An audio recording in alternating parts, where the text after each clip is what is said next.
kind of a nice micro-macro thing going on, because while you're talking about kind of the quantified self and the quantified community, this is really about the quantified planet in a lot of ways and how we think about the world. In 1966, Stuart Brand was sitting on a rooftop on, I think, 100 mics of LSD, and he was looking at the curvature, the apparent curvature of the ocean.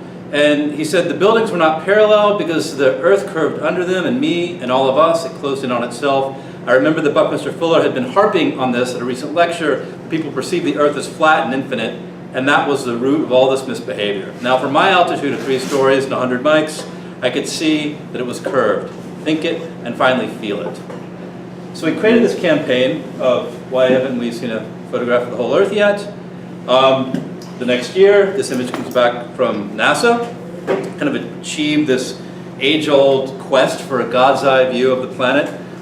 This was from the ATS-3 satellite on November 10th of '67, which then made it on its way to the cover of the Whole Earth catalog. The following year, the first one in 1968, sort of provoked a lot of questions about the nature of the whole Earth. This became, of course, as many of you are aware, kind of a seminal publication catalyzing a lot of the things that we're seeing the consequences of now, with this sort of drive towards a return to nature and somehow like an acceleration of technology. And photographs taken during this time, this is from the Apollo 8 mission, the famous Earthrise image, were broadcast around the world. Now this was 50 years ago this year, right? And it really started to radically affect the way that people were thinking about our own planet. This was actually a kind of a side effect, an unintended consequence of the Apollo 8 mission. This was not something that they were planning to kind of radically shift consciousness on the planet, but it turns out that this was one of the more memorable things that happened. And it's been sort of iconized within our collective psyche as this God's eye view, literally kind of being a God's eye view, sort of creating a near-religious epiphany for a lot of astronauts that induced a shift in consciousness, the most famous of which was Ed Mitchell, who this really catalyzed his founding of the Institute of Noetic Sciences. And for a lot of people, like these photographs showed Earth as an interconnected living system beyond political boundaries. It's almost a trope or a cliche now to talk about it in this way. It's also in a lot of corporate advertisements. But this image of the Earth has become like really significant and given credit for, is that right on me or the screen? It's way better on the screen. Can you see the screen? Like, I'm totally uninteresting to watch. Great, thanks. These photographs, you know, have become ingrained into the collective psyche, so much to the degree that today we don't really think much about them. Right? That if anything, we're given these immense capacities to tour around the whole planet, and at the for the most part, we kind of look for directions or maybe zoom into our rooftop, and we're a whole generation of people that are really taking this for granted in the form of Google Earth.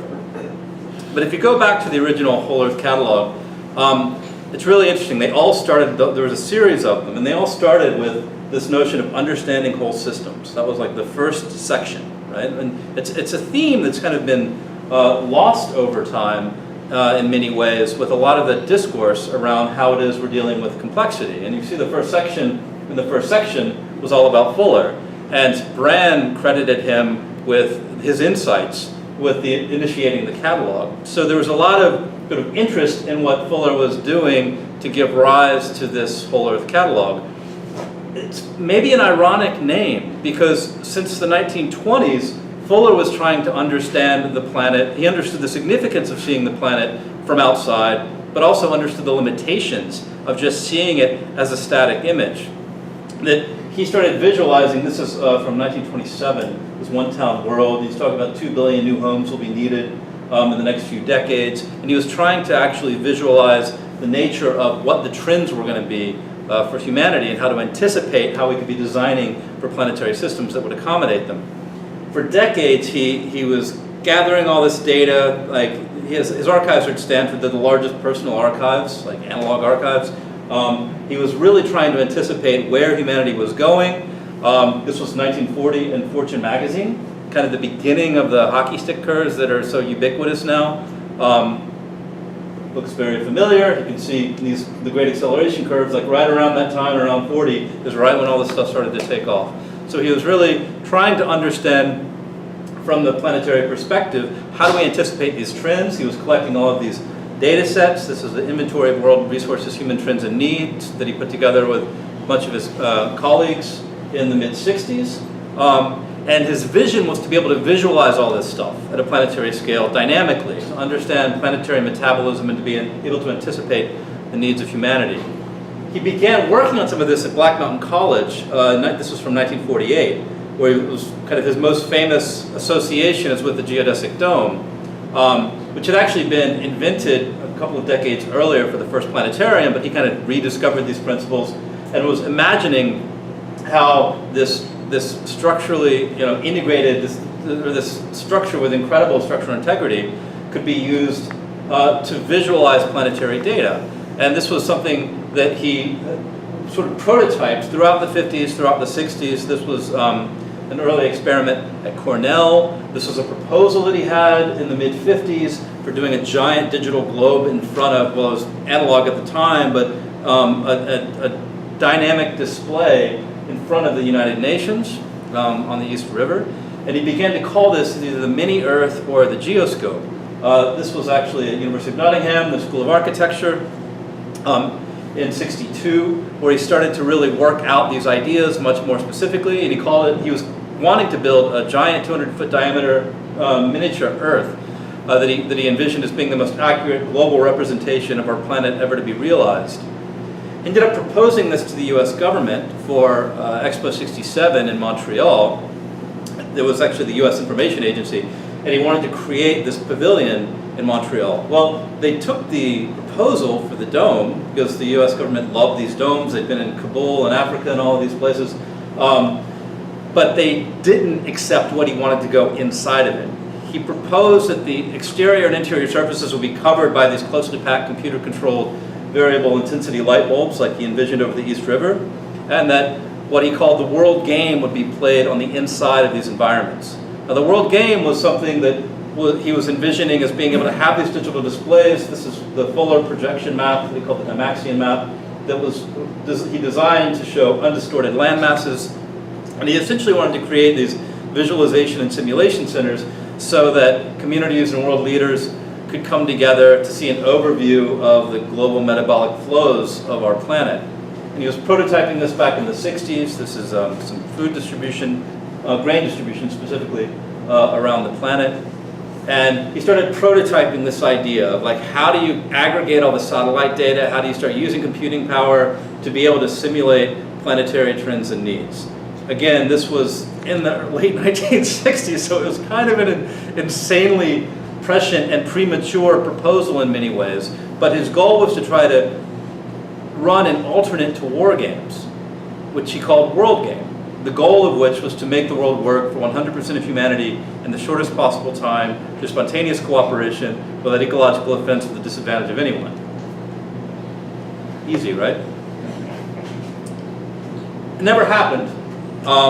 They ran workshops, never used the computing capacity of the time. They got very, very close, actually. But today, the dome in Montreal is still iconically there. This is a model from one of the old postcards.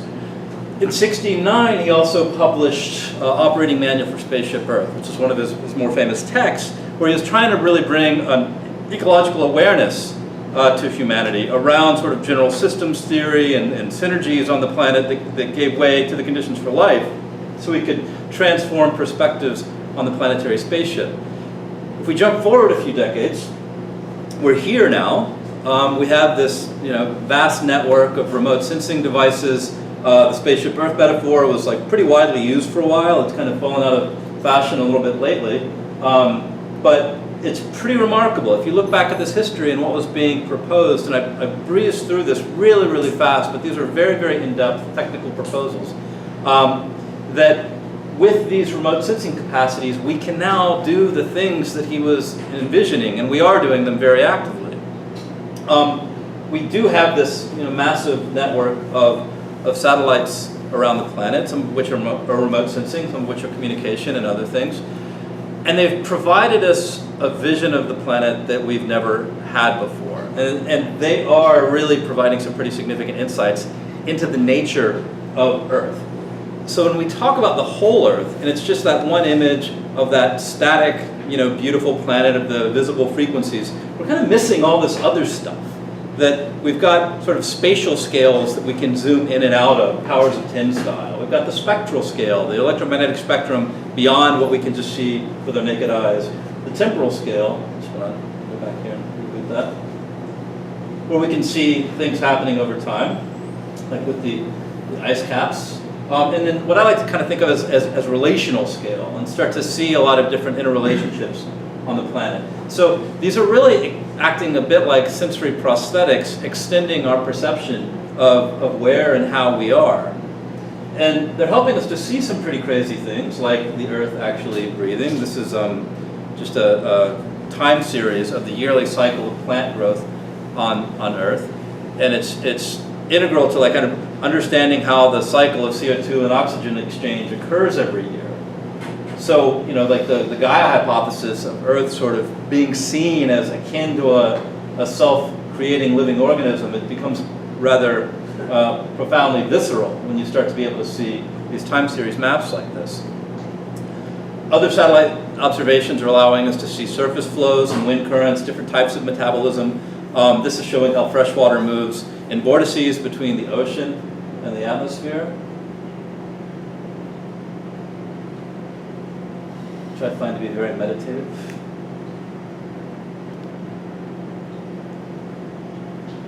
This is another visualization from NASA of the conveyor belt in the Atlantic.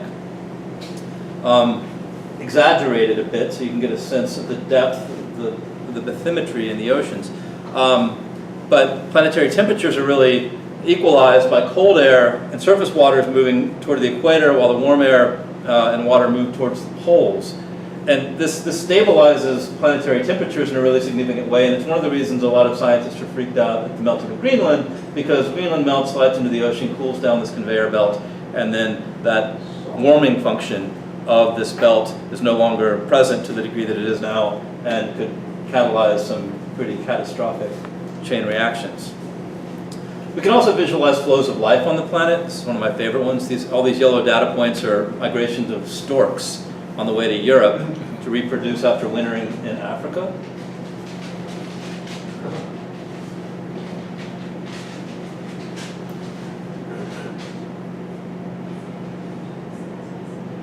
And this is phytoplankton, different types of phytoplankton, moving around with the different currents in the ocean. And you can see how they're gathered in certain places, and that has to do a lot with the different temperatures in the ocean. So as ocean temperatures change, it also changes the distribution of certain types of creatures within the food web. So you can imagine sort of how that begins to radically shift the ways in which biodiversity is distributed in the oceans, and the availability of certain types of food for larger animals.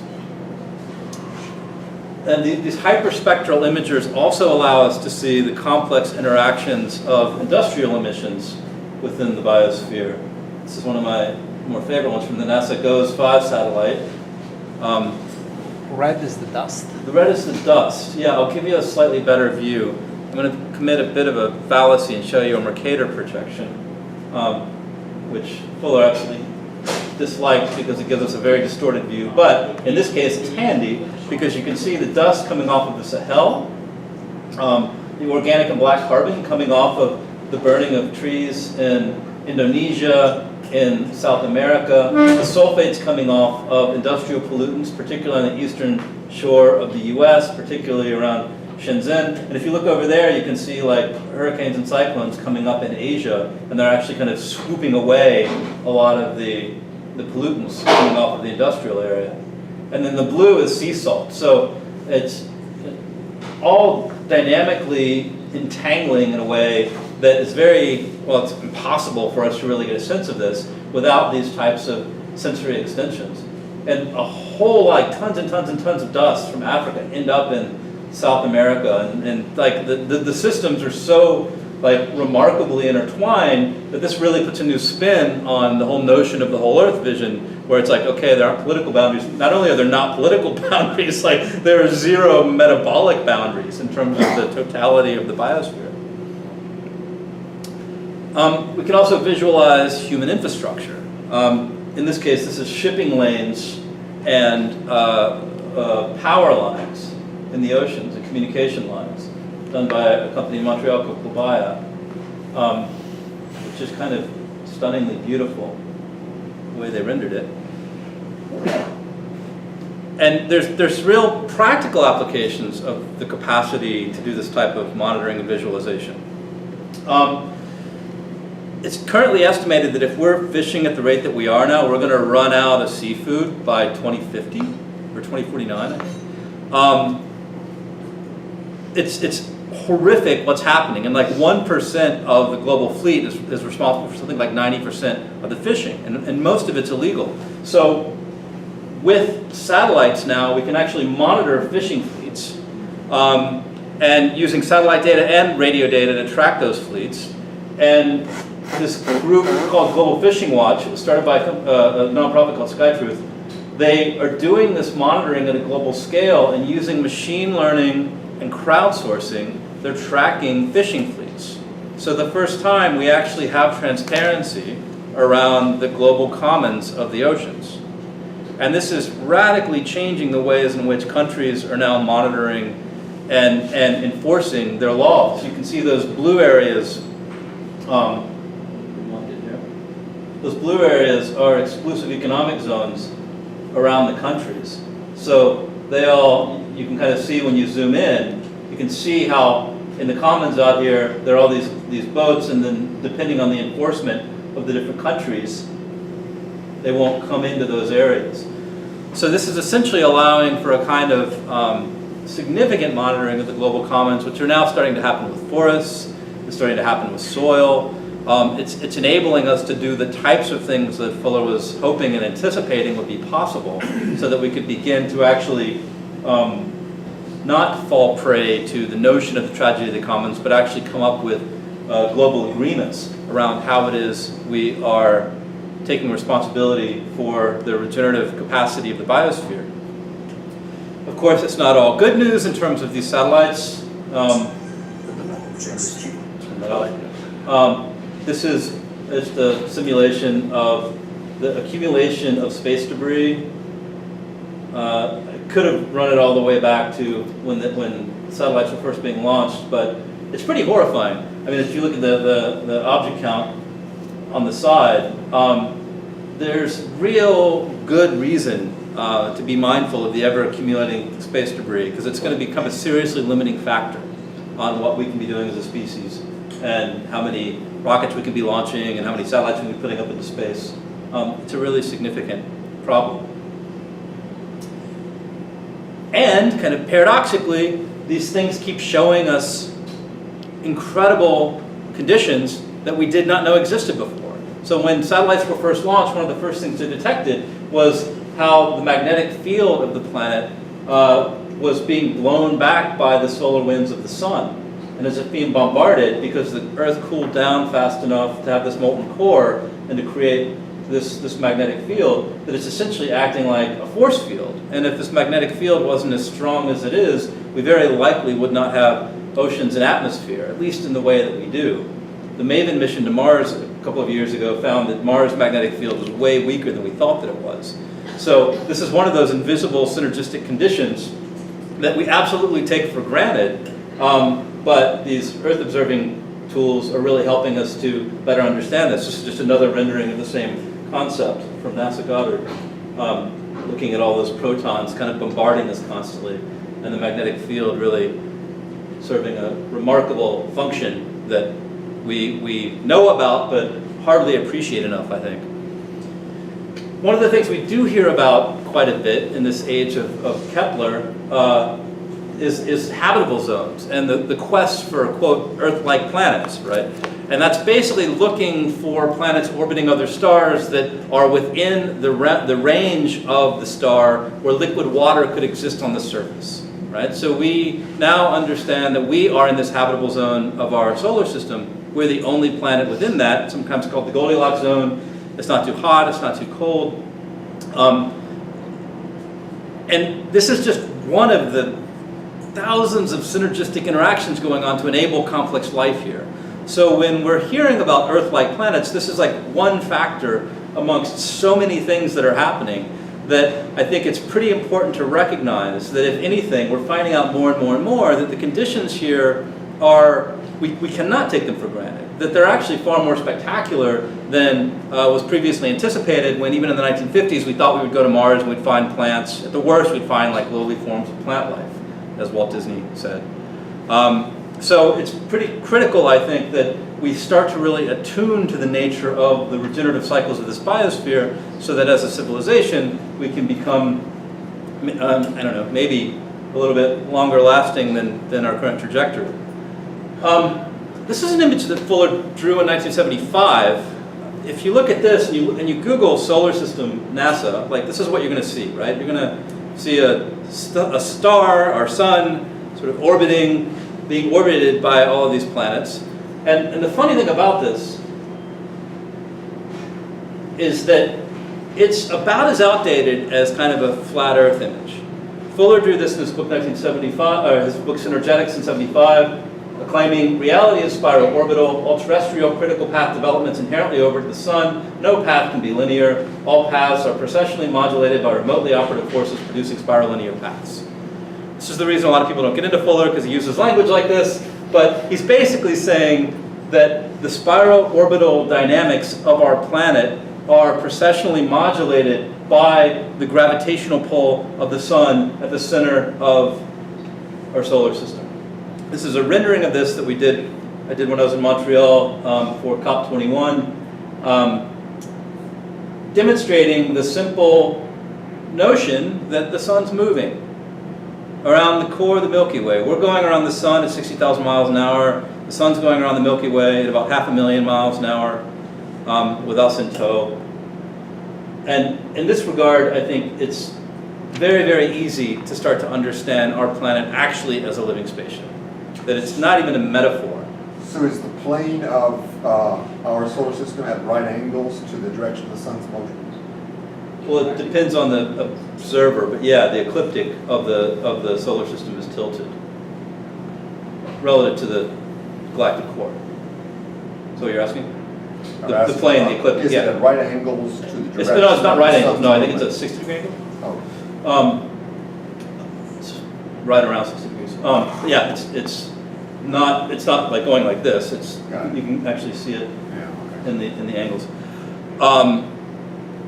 And this is a pretty remarkable, moment actually, I think, because the whole idea of science and the whole notion of the scientific revolution and the Copernican revolution and discovering that Earth wasn't the center of this cosmic model, that what we're actually finding out is that Earth is actually the ecological center of our universe. There's literally nowhere else to go that with the type of biosphere and synergistic conditions that support life as we know it. This has radically changed in the past few decades, in large part because of the space program and our observations and attempts to get to other planets. And I don't think that we've quite yet really absorbed the implications of this. At least, when I think about coming back to our senses, we really start to ground ourselves in the fact that Earth is the only place we found that discovers life, that supports life. And I think that the trick now is really for our species and our civilization to start acting like it. Full stop. Thank you.